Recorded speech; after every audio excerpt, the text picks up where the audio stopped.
ओइ भाइ अर्काको पार्टीमा प्रवेश गर्ने होइन नयाँ पार्टी खोलिसके त दाइ पनि झन्डै नभएको पार्टीमा के जानु क्या पार्टीको झन्डा नै छैन रे भोलि पर्सि चुनावमा पार्टीको झन्डा धुरीमा राख्नु परेन आन्दोलनमा पार्टीको झन्डा फरफराउनु परेन तपाईँ पनि छैन क्या तपाईँको बुद्धि हेर हेर यसको मोटा बुद्धि पार्टीको झन्डा फरफराउने होइन क्या देशको झन्डा फरफराउने हो पार्टीको झन्डा गाड्ने होइन क्या धुरीमा देशको झन्डा गाड्ने हो पहिला देशै रहेन भने पार्टी रहन्छ पहिला देशको झन्डा जोगाउनेतिर लाग्नुपर्छ देशको झन्डाको अस्तित्व मेटियो भने हामी मेटिएन बुझ्नु पर्दैन तिमीलाई मूर्खहरू मासु भात दिन्छ दिँदैन रे दाइ अनि बाइकमा पेट्रोल हालिदिन्छ कि हालिदिँदैन रे हेर हेर यो मूर्खलाई कसरी सम्झाउनु क्या अर्काको पार्टी भनेको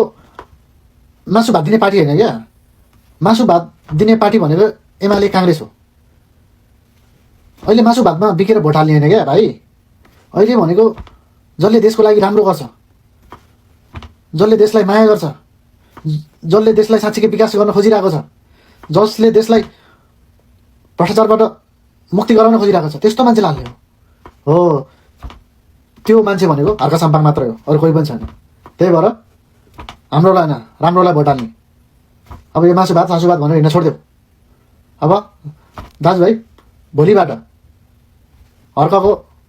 संस्कृति पार्टीमा लाग्नुपर्छ है अनि